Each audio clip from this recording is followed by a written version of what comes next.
Muy bien, entonces vamos a anunciar el teorema de Rolle. Entonces, el teorema de Rolle nos dice lo siguiente. Sea f una función continua en un intervalo cerrado a, b, derivable en este intervalo abierto a, b. Ahora, recordemos que si tenemos la función derivable implicaría inmediatamente que es continua, ¿cierto? No al revés. ¿Ya? Recordemos que por teorema vimos que derivable implicaba continuo, ¿cierto? Además, nos pide que f de a es igual a f de b, es decir, en los valores extremos de este intervalo, en el cual es continua y derivable, bueno, digamos continua, ¿cierto? Porque en estos valores a y b, como es intervalo cerrado, sí es continua, sin embargo no están considerados dentro de la eh, derivabilidad, ¿cierto? Entonces tenemos tres condiciones para el teorema de Rolle, ¿ya? Ojo, necesitamos que la función sea continua en este intervalo cerrado, que sea derivable en este mismo intervalo pero abierto, y además que la función evaluada en estos extremos sea igual. Entonces, existe al menos un número o un valor c en este intervalo abierto, tal que la primera derivada de la función evaluada en este valor c es igual a 0. Bien, y entonces más o menos vamos a repetir el enunciado. Tenemos tres condiciones para poder aplicar el teorema de Rolle. Que la función sea continua en intervalo cerrado, que sea derivable en intervalo abierto. Tenemos esta igualdad en estos dos valores de la función. Y esto entonces, aplicando el teorema de Rolle, lo que ganamos es que existe un valor en este intervalo abierto de tal manera que evaluado la primera derivada es 0. Entonces, por ejemplo, aquí miramos dos ejemplos o digamos dos gráficas en las cuales bueno, literalmente se grafica, ¿cierto? Esta aplicación. Entonces tenemos dos valores A, B, vemos que los valores A, B son iguales, ¿cierto? Es decir que de esta forma, ya sea creciente o decreciente, en estos dos puntos vamos a llegar al mismo valor de imagen, ¿cierto? Respecto al eje Y. Y en algún momento aquí existe un C de tal manera que evaluado en la derivada es 0. Ahora, nosotros conocemos que esto de acá mismo, ¿cierto? Significa que C es un punto de inflexión, ¿no?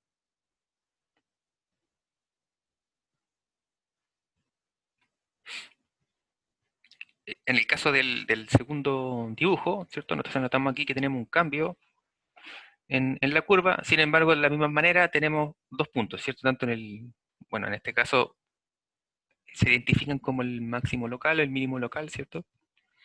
Pero de todas maneras vemos que aquí, en este punto máximo, existe un cambio, o de otra manera podemos decir también que en este punto C, ¿cierto? La recta tangente es horizontal, ¿cierto?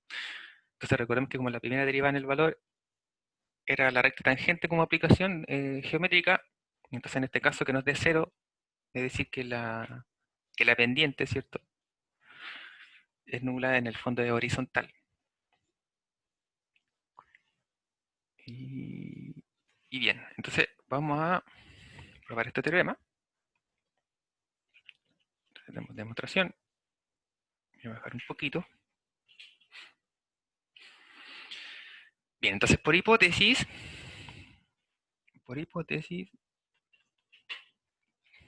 tenemos que f es continua en este intervalo cerrado. Recordemos entonces que si f es continua en un intervalo cerrado, por el teorema del valor extremo,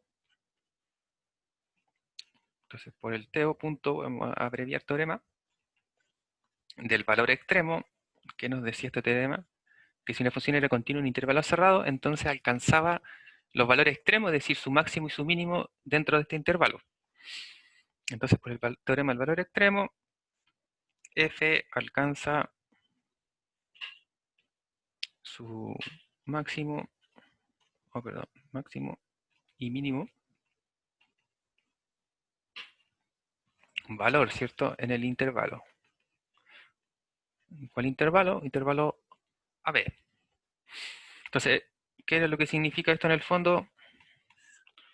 Si lo escribimos, digamos, de manera, vamos a decir que existen dos valores. Perdón. Es decir, existen dos valores, vamos a llamarle C como sub 0 y C sub 1 en este intervalo, a como AB cerrado, tal que, o de tal forma que entonces uno es el mínimo y el otro es el máximo. Entonces vamos a decir que C sub 0 es el mínimo y C sub 1 es el máximo. Eso quiere decir que f evaluado en C sub 0 es menor que f de x para cualquier x, ¿cierto? Y a la vez que tenemos que f evaluado en c sub 1, como es el máximo, es mayor que que f de x para cualquier x. Entonces, se cumple esta desigualdad para cualquier x dentro de este intervalo. Vamos a dejar el intervalo cerrado, ¿cierto? Porque eh, tanto el C sub 0 como el C sub 1 son considerados dentro del intervalo cerrado A, B, lo que quiere decir que pudiese ser los extremos, ¿cierto? Pudiese ser A y B a la vez, y digamos, esta sería, cumpliría con ser la igualdad directamente. Bien. Bueno, vamos a tener aquí varias ocasiones. Entonces, vamos a decir I1 por I sub 1, si consideremos el primer valor, C sub 0, en este intervalo, pero ahora abierto, es decir, vamos a ver las posibilidades. Vamos a ver primero si está en el intervalo abierto y después vamos a ver si es que es A o B, qué es lo que sucede en el fondo para ir probando todos los casos. Entonces, si C sub 0 pertenece a este intervalo, pero ahora vamos a decir que es abierto, por teorema de Fermat,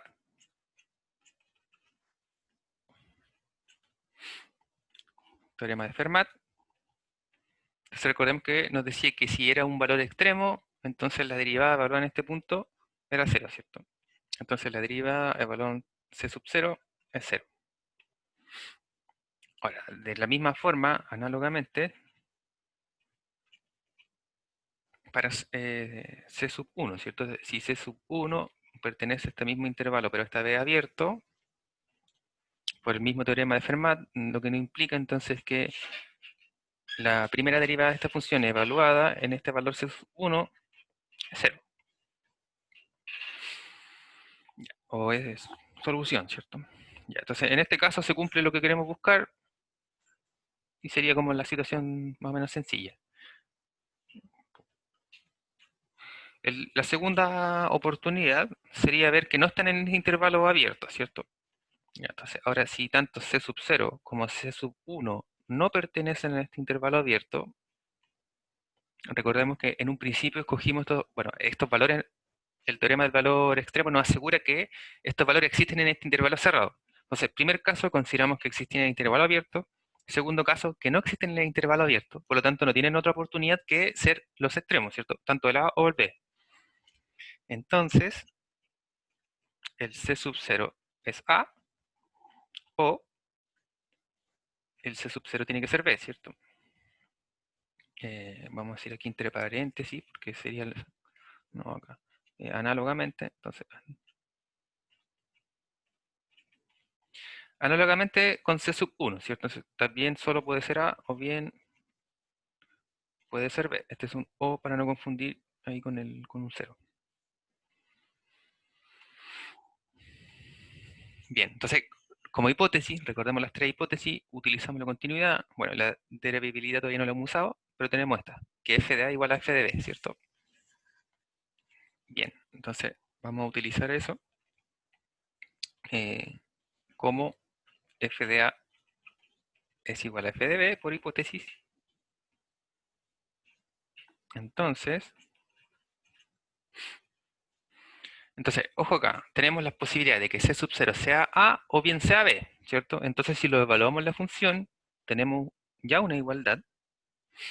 Entonces, ¿cuáles son nuestras posibilidades? Que f evaluado en C sub 0 sea igual a f de A, o bien que sea igual a f de B, ¿cierto? Porque ya C sub 0 va a ser A o bien va a ser B. En el caso de que sea cualquiera de los dos, vamos a tener esta igualdad entre las tres funciones, dado que estas dos ya son iguales, ¿cierto? Es decir, si se cumple esto, como f de b igual a f de a, tenemos de todas formas la tercera igualdad ahí. Bueno, ahí sí. Y por otro lado, y de la misma manera para c sub 1. Entonces, como c sub 1 es a o bien es b, entonces si lo evaluamos la función va a ser lo mismo que evaluar la función en a, o bien por el otro lado va a ser lo mismo que evaluar la función en b, y cualquiera de los dos casos que cumplen vamos a tener estas tres igualdades, ¿cierto? Debido a que f de a es igual a f de b por hipótesis. Entonces, recordemos que las hipótesis se asumen como verdaderas, ¿cierto? Bien. Luego,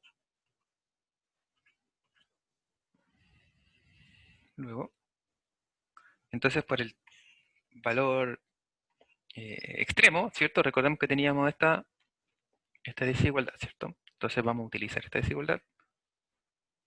Bueno, en vez de copiarla, vamos a escribirla. Entonces, esta desigualdad nos decía que f de x, que f de x, para cualquier x, ¿cierto? Estaba entre estos dos valores. Estaba entre, bueno, de f de c sub 0, f de c sub 1, en este caso. Pero sabemos que, bien, este puede ser f de a, c sub 1, en ese caso también igual a f de a, ¿cierto? Bueno, análogamente podemos haber escogido f de b, ¿cierto? Porque tenemos esta igualdad entre los tres, entonces podemos quedarnos solo con aquella igualdad, de esta manera también por esa misma igualdad. Ahora, ¿por qué uno escoge acá f de a en vez de f de b? Porque si tenemos una desigualdad y que ambos extremos son la misma función, tanto como por el teorema de acotamiento, ¿cierto? Que era la misma aplicación, a f de x no le queda otra opción que ser igual a f de a, ¿cierto? Es la única forma que se cumpla esta desigualdad, vamos a denominar como triangular en este caso. Y recordemos que esto se cumplía para cualquier x perteneciente a este intervalo cerrado. Entonces, ¿qué es lo que podemos concluir nosotros? Que f de x es igual a f de a. ¿Qué sucede si f de x para cualquier x, esto recordemos que es para cualquier x dentro de este intervalo cerrado? Si f de x para cualquier x es igual a f evaluado en a, donde a es un valor, significa entonces que la función para todos los valores va a tener exactamente la misma imagen, ¿cierto? Por lo tanto, f es una función constante. Recordemos que una función constante, ¿cierto? Es cuando su imagen es solo una cosa. Constante, ahí sí. Y si una función es constante, ¿qué sucede al derivarla? Al derivarla y evaluarla en cualquier valor, nos da 0, ¿cierto? Entonces, recordemos que es constante significa que nos da un número, ¿no? Y esto se cumple para cualquier c que esté dentro de este intervalo.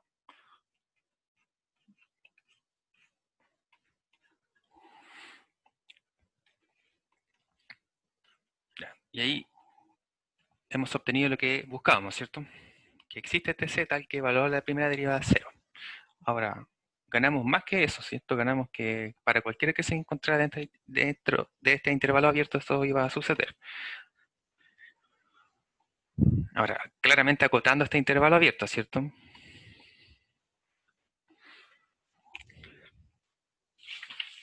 Bien. Vamos a ver si estaba el ejemplo antes o después. Allá.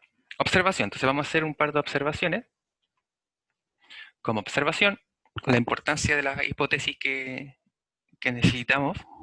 Recordemos que eran tres, ¿cierto? La continuidad, la diferenciabilidad y la igualdad de las funciones. Entonces, en este caso, la importancia de que necesitamos que la función sea continua en este intervalo cerrado se muestra en el siguiente ejemplo. Entonces, consideremos una función definida en este intervalo cerrado, aquí que presenta este gráfico, ¿cierto? Con la igualdad entre f de a y f de b, que son los extremos digamos, de este intervalo cerrado. Entonces ahí tenemos, y con un puntito aquí abajo, ¿cierto? Entonces, en este caso, recordemos que esto que era lo que representaba la pendiente, ¿cierto?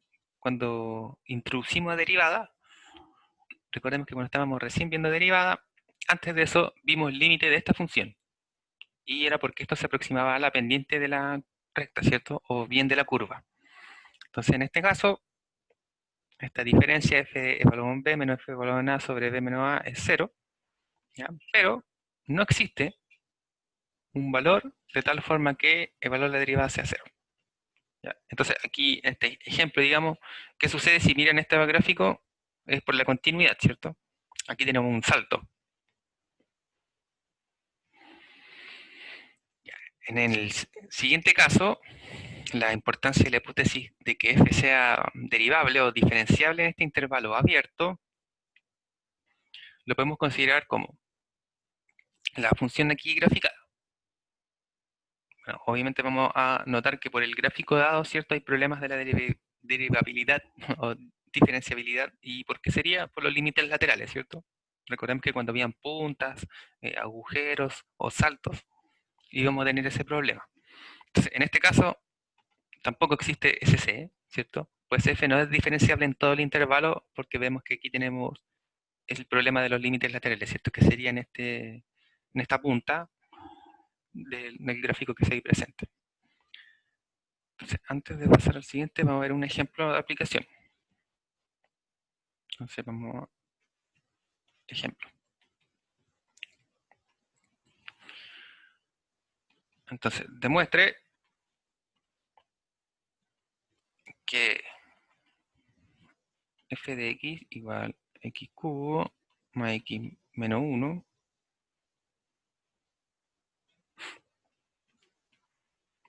tiene exactamente una raíz real.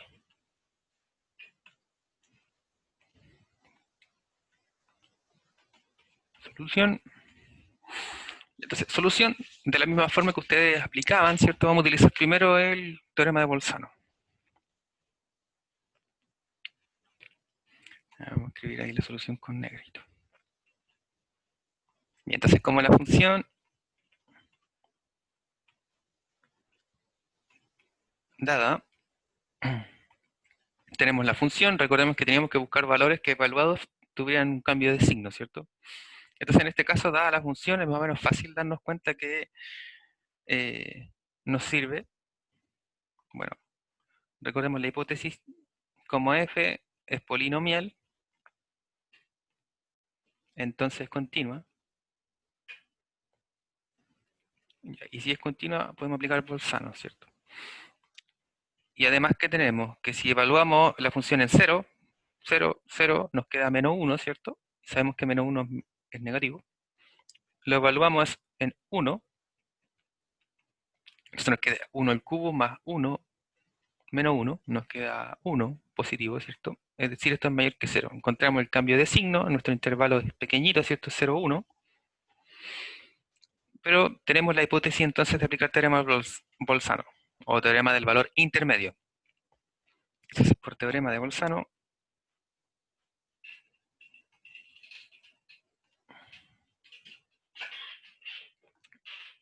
f tiene al menos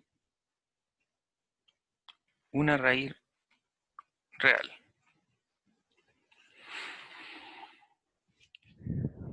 Entonces ahora tenemos que probar la unicidad, ¿cierto? Y sin aplicar, digamos, lo mismo que habían utilizado en la prueba. Inyectividad de la función, ¿cierto? Que fuera creciente y cosas por el estilo.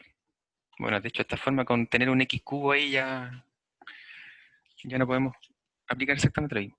Entonces, para aplicar el teorema de Rolle, necesitamos las tres hipótesis, ¿cierto? Continua, diferenciable. Bueno, en este caso sabemos que es polinomial, ya tenemos que es continua.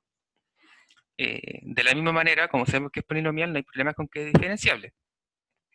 Y la tercera hipótesis que nos faltaba era que evaluado en dos valores, dentro de este intervalo en el cual sigue siendo continuo y diferenciable y todo, fuesen iguales, ¿cierto? Un f de a igual a f de b, eso es lo que nos faltaría ver. Entonces lo que uno hace para probar que tiene exactamente una raíz real, uno supone lo contrario. Y vamos a tener que llegar a una contradicción, ¿cierto? Digamos, este es un ejercicio muy aplicado en matemáticas generalmente para las demostraciones. Entonces, suponemos, o supongamos, que f tiene dos raíces. Vamos a llamarle a y b, respectivamente.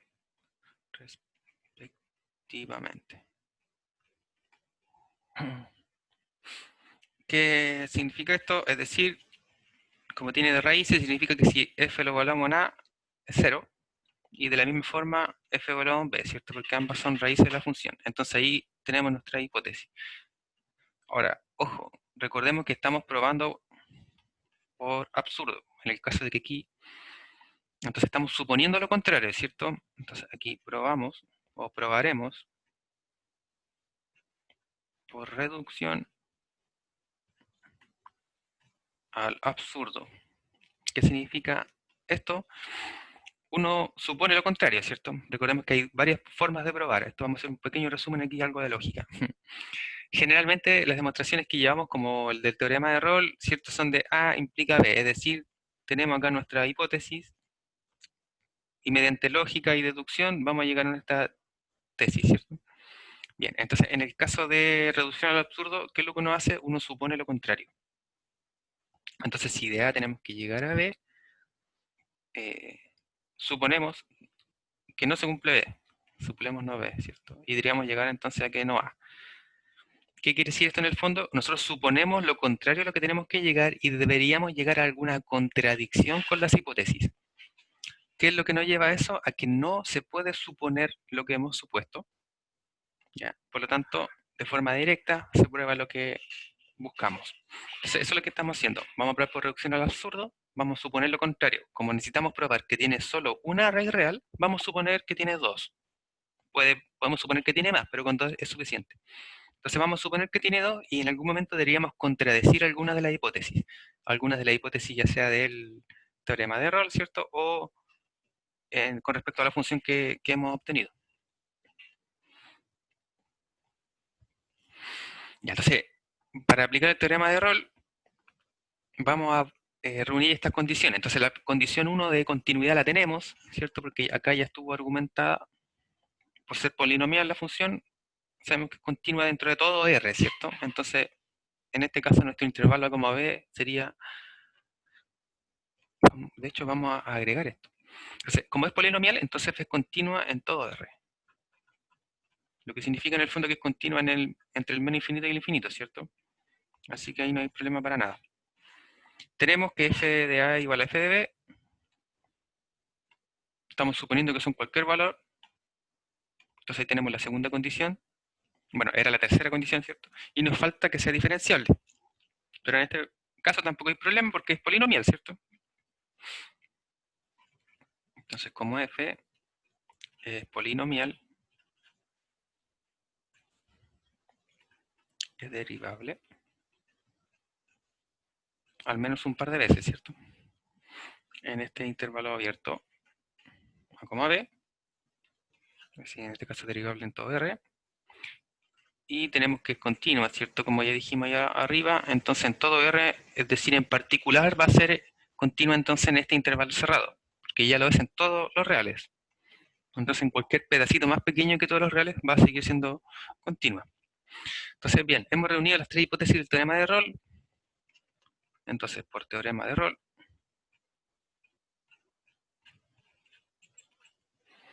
¿qué era lo que nos decía? Que existe, entonces, un valor C, ¿cierto?, dentro de este intervalo, de tal manera, tal que la primera derivada de la función evaluada en C es 0. Voy a dejar un poquito así. Ya, entonces, es decir, que existe un valor dentro de estas dos raíces tal que la primera derivada es 0. Entonces, ¿y en qué momento llegamos a la contradicción? Pero, la primera derivada, sabemos que f es diferencial, entonces podemos determinar su primera derivada. Tenemos la función x cubo más x menos 1, la derivada entonces sería 3x cuadrado más 1, ¿cierto? Entonces, su primera derivada, 3x cuadrado más 1. ¿Y qué sucede con este valor? Bueno, entonces aquí notamos abajito, antes de agregar cualquier cosa, vamos a argumentar que x cuadrado, sabemos que esto es positivo, ¿cierto? Es mayor o igual a 0 para cualquier x real. Entonces, esto de acá es positivo, es decir, que en el peor caso va a ser 0. Y si fuese 0, nos da 1 como mínimo valor. Lo que quiere decir entonces que la primera derivada va a ser mayor o igual que 1, porque el mínimo valor que va a obtener para cualquier x real va a ser ese. Entonces esto va a ser en particular para cualquier valor dentro de este intervalo a, b, que sería un subconjunto de R, ¿cierto? Por lo tanto se sigue cumpliendo esta desigualdad.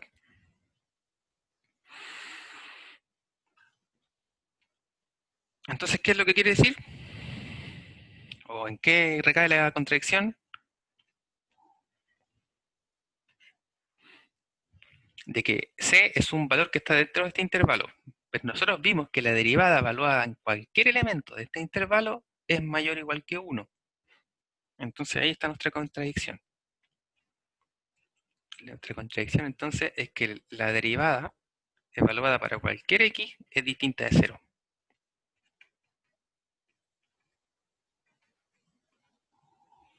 Entonces aquí está la contradicción. Generalmente uno lo expresa de esta forma, ¿cierto? Bueno, hay varias formas de expresar la contradicción, con flechitas así entre ellas. La otra forma es como un rayo hacia abajo, ¿ya? Y con la palabra contradicción en realidad. Contradicción. Contradicción, entonces. Entonces, ¿qué es lo que contradecimos? El teorema de Rolle nos lleva a una contradicción respecto a los valores que obtiene la primera derivada. Entonces, como era por método absurdo, y nosotros supusimos esto, por lo que no se puede suponer lo supuesto, o asumir los supuestos, ¿cierto? En tanto, f no puede tener dos raíces reales. Es decir, o digamos por lo tanto, f tiene una única raíz real.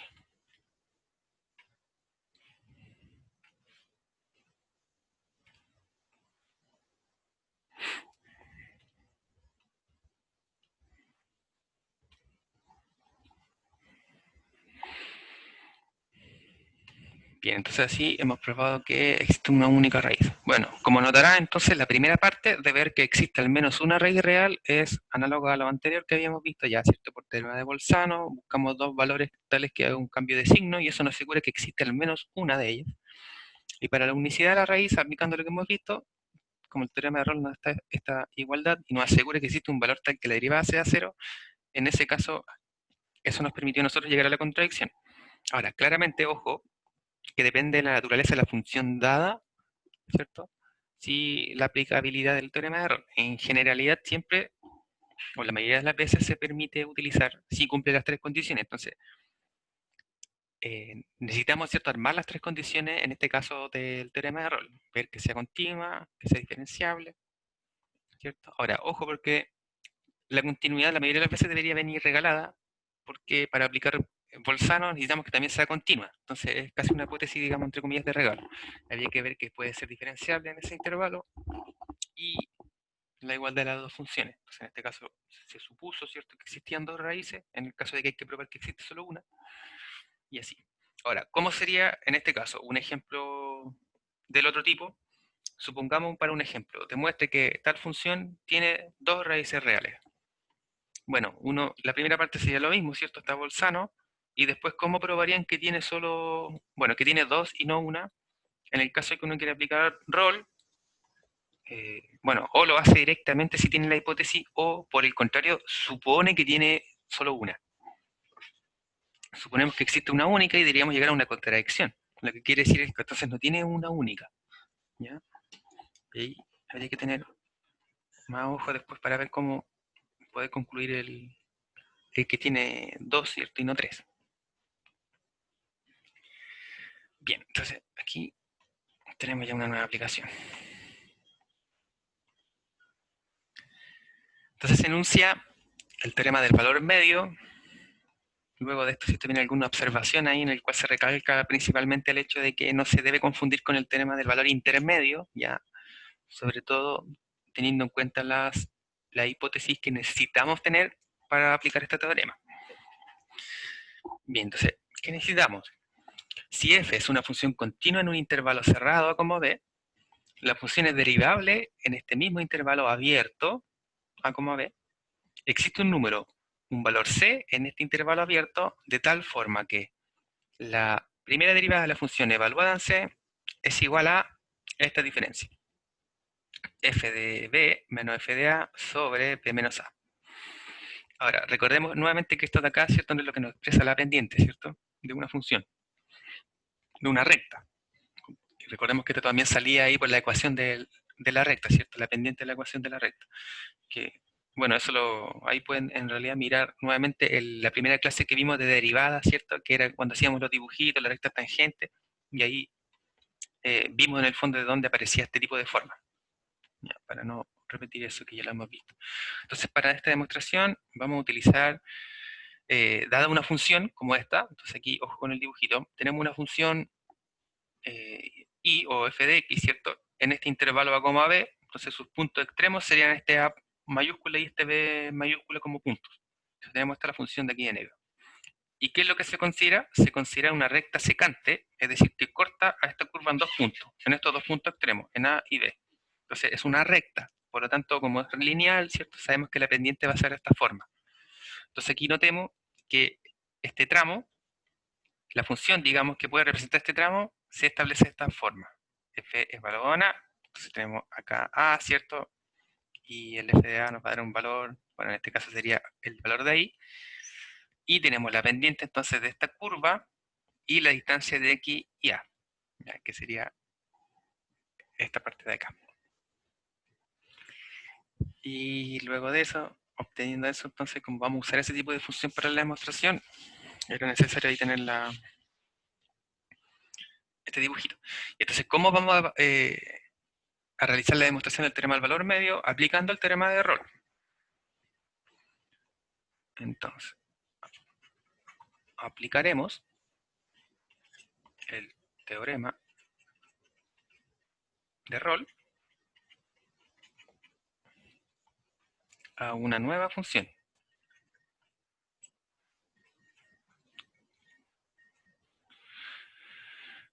Vamos a llamar a esta nueva función g de x.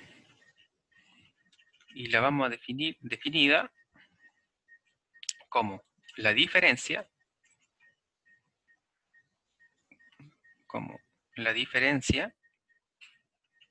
entre la función y la recta secante, es decir, la de la figura de ahí. Ah, diablos.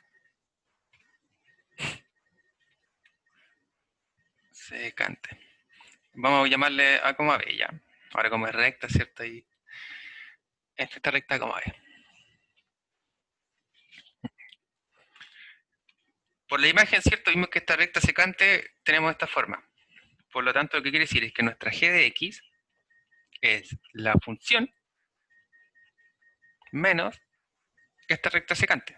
Entonces, en el fondo aquí, ojo, si aplicamos el menos de esto, entonces es como un menos todo esto, ¿cierto?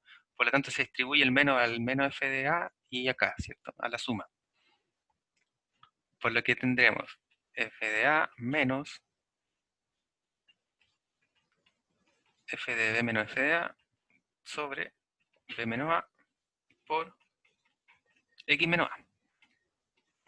Y entonces, esa es nuestra función. Y a esta función vamos a aplicar el teorema de error. Ya, para ello, observemos lo siguiente. Es decir, notemos que, ¿qué sucede si g lo evaluamos en a?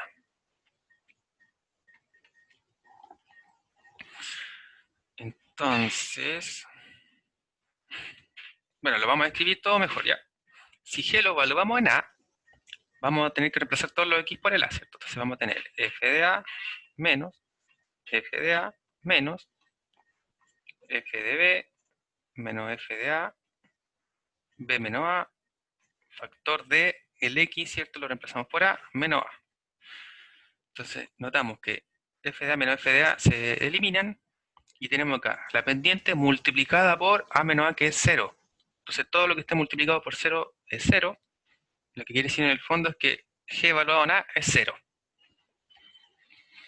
Muy bien. Entonces vamos a hacer lo propio evaluando G ahora en B. Si G lo evaluamos en B, entonces nuevamente vamos a reemplazar lo X por B, ¿cierto? Entonces tenemos F de B menos F de A menos F de B menos F de A, B menos A. Y acá tenemos X que lo reemplazamos por B menos A. Y entonces notamos, podemos simplificar aquí B menos A con el denominador, ¿cierto? Entonces nos va a quedar F de B menos F de A menos F de B menos F de A, ¿cierto? Y aquí, ojo, porque aquí hay un paréntesis, ¿cierto? Entonces, este F de B se nos va a ir con este F de B, menos F de A, menos por menos es más, entonces esto nos va a quedar positivo, ¿cierto? Se nos van a eliminar también. Lo que quiere decir es que G evaluado en B también es 0. Entonces, perfecto. Hemos encontrado dos valores que evaluado en A y evaluado en B nos da el mismo valor. Entonces ahí cumplimos con una de las hipótesis del teorema de Rolle. Y que es justamente lo que nosotros buscamos, ¿no? Ya, entonces tenemos que G evaluado en A es lo mismo que 0, es lo mismo que G evaluado en B. Muy bien. Necesitamos entonces ahora asegurar la continuidad de la función. De esta función, ¿cierto? Y eso es más o menos claro. Ahora, ¿por qué es más o menos claro? Porque la hipótesis nos decía que f ya era continua. Entonces, f de acá es continuo. Este es continuo, esto acá es continuo. Y lo único que nos queda es un x menos a. Un múltiplo de esta cosa.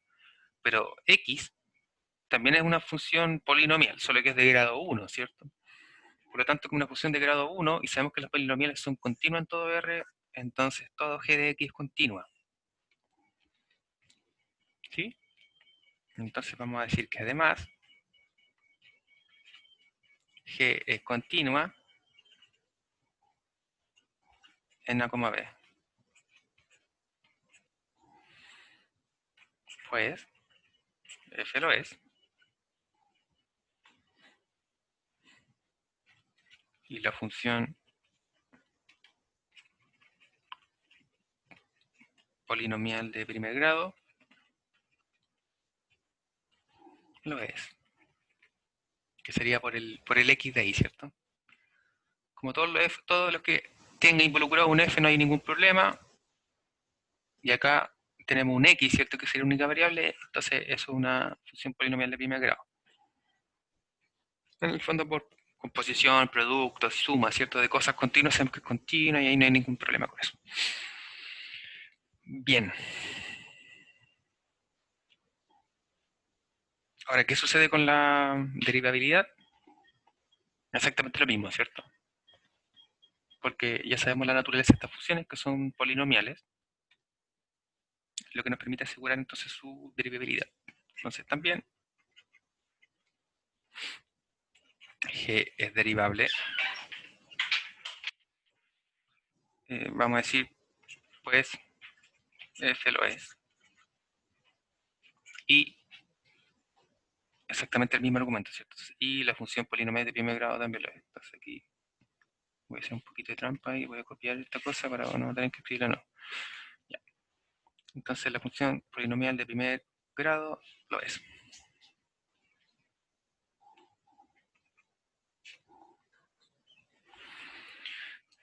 Entonces tenemos la continuidad, tenemos que es derivable, tenemos la igualdad de las dos funciones, cumplimos la hipótesis, ¿cierto? Entonces dado que G satisface, recordemos que hay que satisfacer primero las condiciones del teorema para poder aplicarlo, ¿cierto? No aplicarlo porque nos gustaría que así fuese nomás. Las condiciones del teorema de Rolle, es decir, o entonces mejor, porque como ya lo aplicamos, ya sabemos qué es lo que nos permite, asegurar entonces que existe un valor, vamos a llamarle C todavía, como no hemos ocupado C en este, lo podemos reutilizar, en este intervalo, de tal manera que la primera derivada evaluada en C es 0, ¿cierto? Entonces es lo que nos dice Rolle. Perdón, ya no estamos aplicando la costumbre, ¿cierto? La función es G. Casi. Entonces G es la que satisface las condiciones, entonces G, la primera derivada de G es 0. evaluado en este valor, ¿cierto? Entonces tenemos 0 igual a g' evaluado en c. Ya. Pero sabemos entonces que la función g es derivable, ¿cierto? Por ser polinomio, digamos, composición, suma y producto de funciones derivables. Entonces nuestra función g, que estaba acá definida, la podemos derivar. Vamos a derivarla entonces.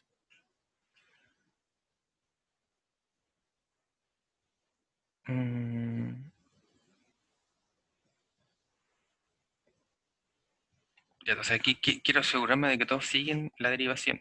Entonces vamos a derivarla, digamos, aquí verbalmente y luego la vamos a reescribir, ¿ya? Para que estemos de acuerdo. Entonces, si derivamos todo, derivamos respecto a x, acá nos va a dar lo que queremos, ¿cierto? G' de x. Y si derivamos acá respecto a x, recordemos que f evaluado ya en un valor real, a y b del intervalo son números, por lo tanto pasan a ser constantes, ¿cierto? Es decir, que lo que nos va a competir derivar va a ser f de x y lo que involucra la x de acá. Entonces, como tenemos la pendiente multiplicada un binomio, vamos a distribuir nomás, ¿cierto? Entonces, es decir, la pendiente acá la vamos a multiplicar por x menos la pendiente acá multiplicada por a. A pesar de que tenemos un menos acá, ¿cierto? Ahí lo distribuimos, entonces el último nos va a quedar positivo. Entonces, ojo, nos va a quedar, lo único que depende de x vamos a tener que derivar. Entonces, f de x no depende de x, y de acá solo cuando distribuimos el primer producto. Es decir, la pendiente multiplicada por x. ¿Ya? Entonces, si derivamos respecto a x, la función f de x nos va a quedar simplemente f' de x, ¿cierto? Porque no sabemos f. Y acá, cuando derivemos todo esto multiplicado por x, recordemos que derivar x es 1, por lo tanto nos va a quedar simplemente la pendiente. ¿Ya? Y ojo porque nos va a quedar con el menos. Es decir, la derivada de g de x va a ser f' de x menos solo esta pendiente. ¿Sí? Entonces ahora vamos a volver y le vamos a simplemente reescribir la solución.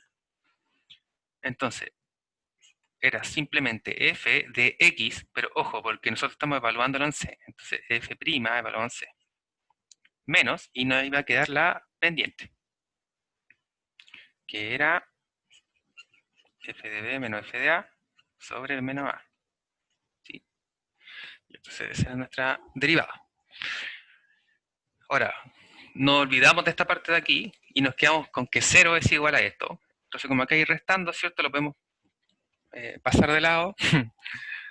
Pasar de lado. Bueno, digamos como corresponde, ¿cierto? Vamos a sumar entonces el inverso aditivo de esta parte, por lo que obtenemos entonces que f' de c, es decir, esto va a ser igual a f de b menos f de a, b menos a. O bien, equivalentemente,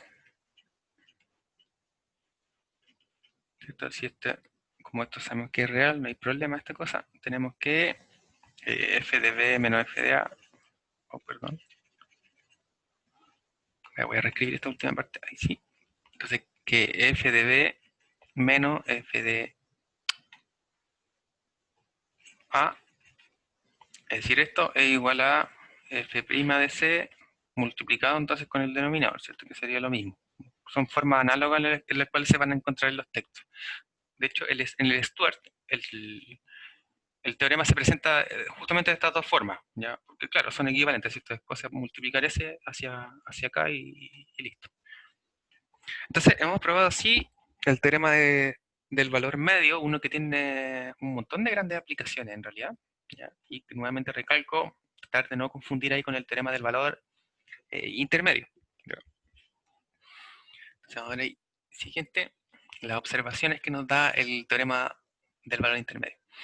Entonces, como el teorema de Rolle es un caso particular del teorema del valor medio, y no se debe confundir con el teorema del valor intermedio, ya, visto en clases anteriores, que se aplica a funciones continuas. Entonces recordemos, ahí tenemos teorema del valor intermedio, que es con funciones continuas, y aquí necesitamos tres condiciones, y una de ellas es que sea derivable. Entonces necesitamos más condiciones para el teorema del valor medio que del valor intermedio. Bien, el teorema del valor medio nos afirma entonces que existe un valor en este intervalo abierto, tal que la tangente de la curva f de x en este punto c, f evaluado en c, es paralela a esta cuerda, o digamos a esta secante, determinada por los puntos de los extremos, ¿cierto? A evaluado en f de A y B evaluado en f de B. Entonces, en otras palabras, el teorema del valor medio es una versión oblicua del teorema de Rolle. ¿Sí? Entonces aquí el dibujo nos deja más o menos claro. Recordemos que cuando hablemos de oblicua, ¿cierto? Es una recta inclinada, lineal pero inclinada. Es decir, que no es paralela ni al eje X ni al eje Y o eje Y.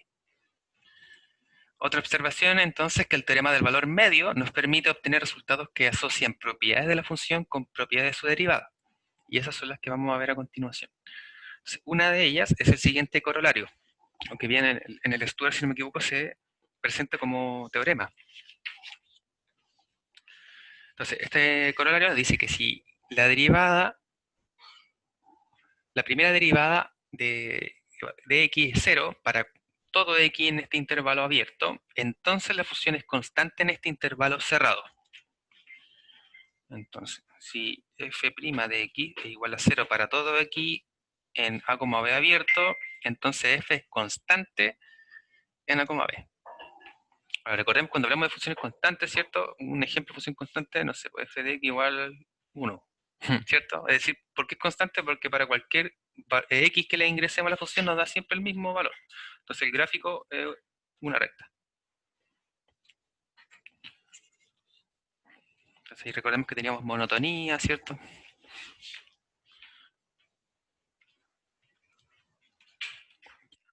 Entonces vamos a probar, y como bien decía, eran aplicaciones que podemos concluir respecto al teorema del valor medio.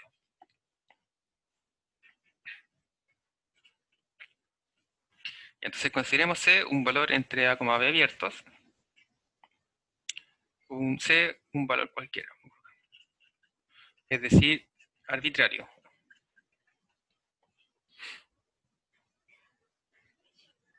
Sabemos que la función es diferenciable, ¿cierto? Porque tenemos ya la condición aquí de que la derivada es 0, entonces tiene que ser diferenciable. Diferenciable o derivable. Entonces, ¿dónde es derivable? En este intervalo abierto, B, ¿cierto? Si es derivable en este intervalo abierto a, B, y escogimos C, un C que está dentro de a, B, quiere decir que entonces f va a seguir siendo derivable, por ejemplo, en C, B, ¿cierto? Porque C está dentro de este intervalo, por lo tanto, si es derivable en a, B, va a ser derivable en un intervalo más chiquitito. Ahora, lo que quiere decir esto en el fondo, si lo representamos con una recta numérica, supongamos, aquí tenemos el intervalo, aquí está el A, aquí está el B, entonces estamos diciendo que existe un C aquí adentro, supongamos acá, C. Por lo tanto, si ya es derivable en todo este intervalo, con mayor razón va a ser derivable en este intervalo más pequeñito, ¿cierto? Ya. Y nos dicen, ¿cierto?, de que esta derivada es 0 para cualquier x que está en este intervalo abierto. Entonces, sí que para cualquiera que escojamos acá, supongamos ese x de ahí, también va a seguir siendo derivable en este intervalo. Entonces, en particularidad, f es diferenciable en este intervalo x, c. Pues lo es, podemos asegurar esto, pues lo es en a, b. Entonces, como es continua, además, por ser derivable, ¿cierto? Entonces es continua. Perdón, y es continua en x, c cerrado, porque es continua en a, b. Entonces ahí vamos ganando la hipótesis, ¿cierto?, que nos permiten aplicar estos teoremas. Por el teorema del valor medio, que vamos a abreviar TVM, también en el texto recordemos que el teorema del valor intermedio a veces se puede encontrar como TVI. ¿Ya? Entonces ahí nuevamente también para guardar la no confusión respecto a esos temas. Entonces por teorema del valor medio, ¿qué es lo que ganamos? Que existe un valor, como ya elegimos C, vamos a llamarle M, para no poner D. Entonces vamos a decir que existe un valor M dentro de este intervalo x, c en ¿cierto? Donde es continuo y diferenciable. De tal forma que f' evaluado en este valor que existe, que ahora es M, es igual, ¿y qué nos decía? Que había una diferencia aquí entonces de f evaluado en estos dos valores, ¿cierto? De de xc. xc. Ahora, aquí, si esto es c menos x o x menos c, en el fondo es exactamente, bueno, el valor no va a ser el mismo, ¿cierto? En el caso que nos dice negativo, pero en realidad aquí sería que cambiar c y x de lugar y nos da exactamente lo mismo. Ya, entonces, como por hipótesis, vamos a subir un poquito, recordemos que la derivada para cualquier elemento dentro de este intervalo abierto es 0. Entonces, como m está dentro de este intervalo, y este intervalo está dentro del intervalo AB, también va a ser 0 si lo evaluamos en m, ¿cierto? Entonces, como f' evaluado en m es 0, entonces tenemos que 0 igual a esto de acá, ¿cierto? Entonces, el denominador, ¿cierto? Si multiplicamos por el inverso del denominador, es si multiplicamos por x, c, como esto es 0, va a seguir siendo 0 y nos va a quedar solo el numerador de acá, que es f de x menos f de evaluado en c. Entonces, como 0 es igual a esta diferencia, sumamos f evaluado en c, ¿cierto? A ambos lados de la igualdad, y nos queda entonces que f evaluado en c es igual a f evaluado en x. No decir de otra forma que pasamos sumando, ¿cierto? Como abuso de lenguaje, recordemos. Entonces, como x y c estaban en este intervalo abierto, y además eran valores arbitrarios, es decir, eran escogidos al azar, entonces, si cambiásemos ciertos valores por cualquier otro, seguiría cumpliéndose exactamente lo mismo. Y si tenemos entonces que dos valores arbitrarios son iguales, para cualquier valor arbitrario, la única opción que tenemos entonces es que la función es constante en este intervalo general a, b, dado que estos valores fueron tomados arbitrariamente en este intervalo. Ahora, en el texto, ustedes podrán revisar ahí la demostración y notarán que en el orden en el que lo establecen es diferente. De todas maneras, les recomiendo que lo observen. Y en qué recae esa diferencia es que acá van a escoger simplemente dos valores, supongamos c, d, tal que uno sea mayor que el otro, porque supongamos c mayor que d. Y establecemos exactamente la misma cosa, la misma cosa, la misma cosa. Y acá lo que íbamos a llegar entonces a esta desigualdad, que f evaluado en uno es igual al otro. Y como uno es mayor que el otro, y las imágenes, ¿cierto?, son iguales, ¿qué es lo que sucede entonces? Que la función es constante, porque obtienen exactamente los mismos valores. Ya, entonces ahí hemos demostrado este corolario, entonces, que nos dice que si la primera derivada es 0 para cualquier elemento en un intervalo, entonces en ese intervalo la función es constante. Entonces no estaba el enunciado del segundo corolario, pero hay otro corolario. Entonces, corolario, bueno, no tenemos números. Si f y g son dos funciones diferenciables, o derivables, ¿cierto? Diferenciables en a, b, y tenemos que f evaluado en x es igual a g' evaluado en x, es decir, las primeras derivadas de las dos funciones son iguales para cualquier elemento en este intervalo abierto, b, entonces f es igual a g más una constante. Entonces con c real. Entonces aquí entre paréntesis significa esto que es constante. O en el fondo que es un número, ¿cierto? Que es un número real. Demostración. Y entonces repasemos la hipótesis. El corolario nos dice que necesitamos tener dos funciones que sean derivables en un intervalo abierto. Además que estas dos funciones derivables, la derivada de estas dos funciones sea igual para cualquier valor dentro de este intervalo en el cual ellas son diferenciables. Entonces esto implica que están relacionadas respecto de una constante. Entonces decir que f igual a g más una constante. O en contrario que g es igual a f menos una constante, ¿cierto? Bien. Entonces para la demostración tenemos que... Entonces vamos a considerar aquí esto. Tenemos esta hipótesis, ¿cierto? Tenemos que las derivadas son iguales. Entonces si restamos la g' de x a ambos lados, nos va a quedar f' de x menos g' de x igual 0, ¿cierto? Igual 0. Sin embargo, esto, por propiedades de funciones, no es más que f menos g, la derivada. Recordemos que la derivada respetaba la resta y la suma, evaluada en el valor. Y esto es 0, ¿cierto?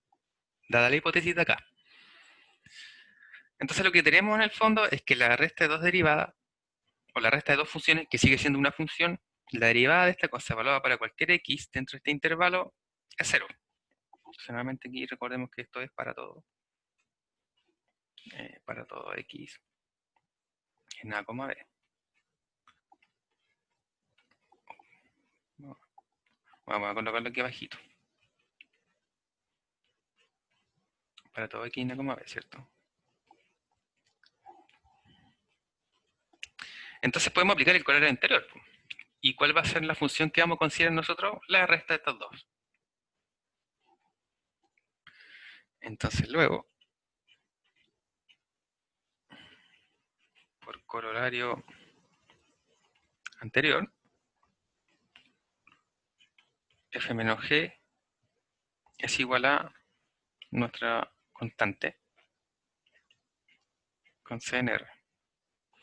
Porque recordemos que lo que nos decía entonces es que si pasaba esto, de que la derivada de una función evaluada en x para cualquier x dentro de un intervalo abierto era 0, significaba que la función era constante. Es decir, aquí la función es f menos g. Como es constante, significa que son iguales a un valor real siempre. Vamos a llamar ese valor real un c real cualquiera. ¿Sí? Y entonces simplemente como hemos señalado, tenemos aquí la resta de g, entonces sumamos g y listo. Por lo tanto, despejando acá, tenemos f de g más c, donde c es una constante, es decir, un número real. Y así hemos probado entonces el corolario que tenemos enunciado. Bien, entonces con esto cerramos las aplicaciones que teníamos del teorema del valor medio, está a punto de confundir, y entonces nos va quedando muy poquito para terminar el programa. Nos queda entonces formas determinadas, ¿cierto? L'Hopital, por fin, ahí para aquellos que lo estaban buscando desde el principio del semestre, y optimización. Entonces los programas de optimización, recordemos que iniciamos el programa hablando de optimización, que servía esto, ¿cierto? Para reducir la solución de ciertos problemas, como producciones de cosas, no sé, reducciones de cosas. Y ahí ya estaríamos listos entonces para cumplir con la fecha de nuestras últimas evaluaciones.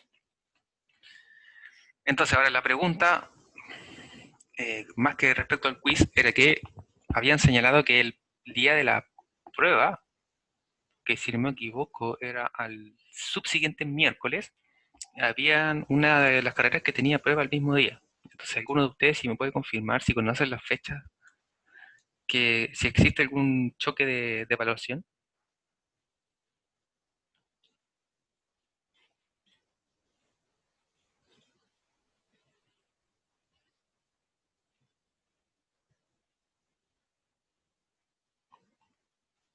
¿No? ¿Sí? ¿No?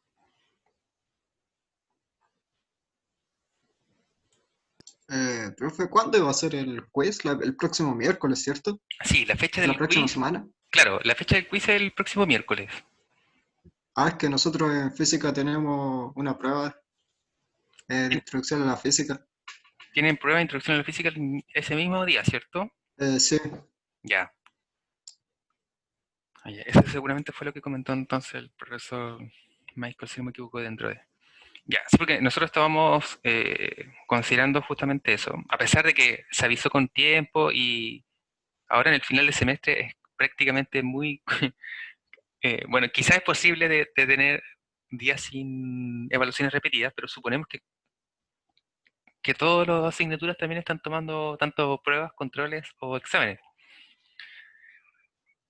En este caso sería para el quiz de la siguiente miércoles, ¿cierto? Y para la subsiguiente, que sería la prueba 3, vamos a mirar, sería el 5, creo.